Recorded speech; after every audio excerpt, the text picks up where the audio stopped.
قرآن شریف translation part 4 پچھلی video میں جہاں سے میں نے سٹاپ کی تھی، اس ویڈیو میں وہیں سے کنٹینیو کروں گی۔ اگر آپ میرے چینل پر نیو ہے، آپ بھی اسلامک معلومات لینا چاہتے ہیں، آپ بھی قرآن شریف کو ٹرانسلیشن سے سمجھنا چاہتے ہیں، تو پلیز میرے چینل کو سبسکرائب کریں، بیل آئیکن ضرور پریس کریں تاکہ میری ساری ویڈیوز آپ تک کے پہنچیں۔ اللہ کے نام سے شروع جو بڑا مہربان اور نہایت رحم والا ہے۔ پھر تم خود موجود ہی ہو، اپنی آنکھوں کے سامنے قتل و قتل کرتے ہو اور اپنے وطن سے ایک دوسرے کو ترک وطن پر مجبور بھی کرتے ہو۔ ان اپنوں کے مقابلے میں غیروں کی امداد کرتے ہو گناہ اور ظلم کے ساتھ، اور اگر وہی قیدی ہو کر تمہارے پاس آ جاتے تو اسے کچھ دے دلا کر رہا بھی کر لیتے ہو، حالانکہ تم کو معلوم ہے کہ ترک وطن کرنا بھی تمہارے لیے حرام ہے۔ پھر کیا تم تو توریت کے بعض احکام کو تو مانتے ہو اور بعض احکام کو نہیں؟ تو ایسے شخص کی کیا سزا ہو جو تم میں سے ہی ایسی حرکت کرتا ہے؟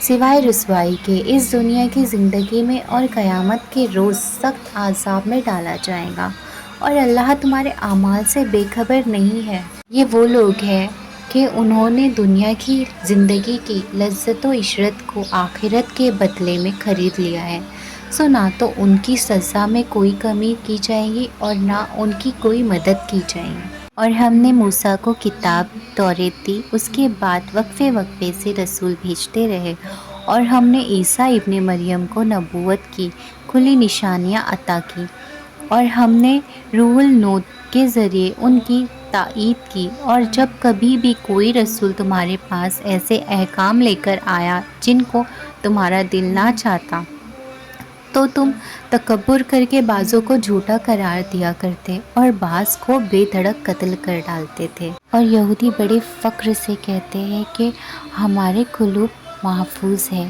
بلکہ کفر کے سبب ان پر اللہ کی مار پڑتی رہتی ہے، بہت ہی کم ایمان لاتے ہیں۔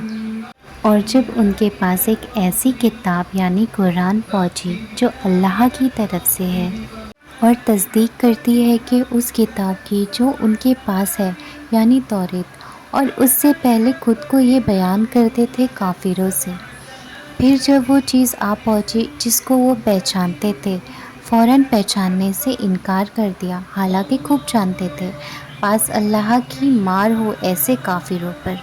یہ بات بہت ہی بری ہے کہ وہ اپنی جنانوں کو فروخت کرتے ہیں اس بات پر کہ وہ انکار کرتے ہیں ایسی چیز کا جو اللہ نے نازل فرمائی، محض اس ضد پر کہ اللہ اپنے فضل سے کسی بندے پر جسے وہ چاہے نازل کر دیتا ہے، سو وہ لوگ غضب پر غضب کے سزاوار ہوں گے، اور ایسے کافروں کو ذلت کی سزا دی جائے گی۔ اور جب کہا جاتا ہے ایمان لاؤ اللہ کی کتابوں پر، تو کہتے ہیں ہم توریت پر ایمان لا چکے، باقی سے انکار ہے، جبکہ وہ بھی حق ہے اور تصدیق کرتی ہے توریت کی۔ کہہ دیجئے تو پھر اللہ کے رسول کو کیوں قتل کرتے تھے اگر تم توریت پر ایمان رکھتے ہو؟ اور موسیٰ علیہ السلام تم لوگوں کے پاس صاف صاف دلیل لائے، اس پر بھی تم نے موسیٰ کے طور پر چلے جانے کے بعد گاؤ سالہ کو معبود مان لیا اور تم ستم ڈھا رہے تھے۔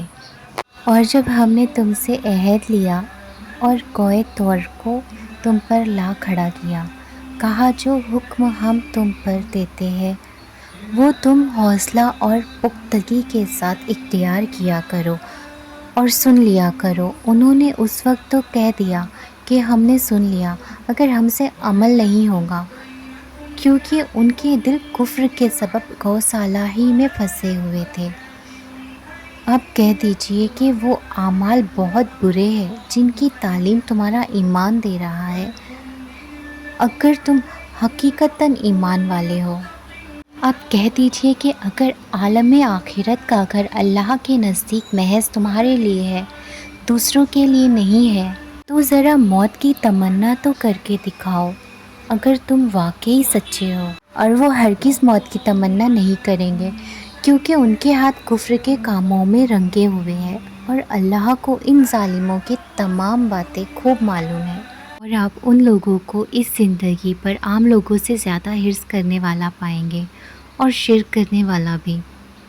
ان میں سے ہر شخص یہ چاہتا ہے کہ اس کی عمر 1000 سال کی ہو جائے اور یہ بات کہ عمر میں چند سال بڑھ جائے تو وہ سال عذاب سے تو نہیں بچا سکتے، اور اللہ تو ان کے سارے عمل خوب دیکھ رہا ہے۔ کہہ دیجئے کون ہے جو جبرائیل علیہ السلام سے دشمنی رکھے؟ وہی تو قرآن کو آپ کے دل تک اتارتا ہے اللہ کے حکم سے۔ وہ اللہ کی ساری کتابوں کی تصدیق کرتا ہے، رہنمائی کرتا ہے، خوشخبری دیتا ہے مومنوں کو۔ جو اللہ کا دشمن ہو، اس کے فرشتوں کا دشمن ہو، رسولوں کا دشمن ہو، جبرائیل اور ماکیل کا دشمن ہو، تو ایسے کافروں کا اللہ بھی دشمن ہے۔ ہم نے تو آپ کے پاس بہت ہی واضح دلیل نازل کی ہے، ان کا انکار کوئی نہیں کرتا، مگر وہی انکار کرتے ہیں جو نافرمان ہیں۔ یہ حقیقت ہے کہ جب بھی انہوں نے کوئی عہد کیا، کسی نہ کسی فریق نے نظر انداز کر دیا، بلکہ اکثر نے یقین ہی نہیں کیا۔ اور جب اللہ کی طرف سے ان کے پاس ایک رسول پہنچا جو تصدیق کرتا ہے ان کی کتاب توریت کی، تو اہل کتاب ہی میں سے ایک فریق نے اللہ کی کتاب کو نظر انداز کر کے پاس سے پشت ڈال دیا، گویا کہ ان کو اس کا علم ہی نہیں ہے۔ ان لوگوں نے ایسی چیز یعنی کہ سحر کا اتباع کیا جس کا تذکرہ سلیمان کے عہد حکومت میں بہت سے شیطان یعنی کہ خبیث جن کیا کرتے تھے۔ سلیمان اس سحر کو نہیں مانتے تھے، البتہ یہی شیطان کفر کرتے تھے اور عام آدمیوں کو بھی سحر سکھایا کرتے تھے۔ اور اس سحر کو بھی سکھایا کرتے تھے جو سحر بائبل میں 2 فرشتے ہاروت اور ماروت پر نازل کیا گیا تھا، اور دونوں فرشتے یہ سحر جادو کسی کو بھی نہ سکھاتے تھے جب تک یہ نہ کہہ دیتے تھے کہ ہمارا وجود ہی ایک امتحان ہے اور تم کافر نہ بن جانا۔ Thanks for watching this video. Inshallah, I will be continue.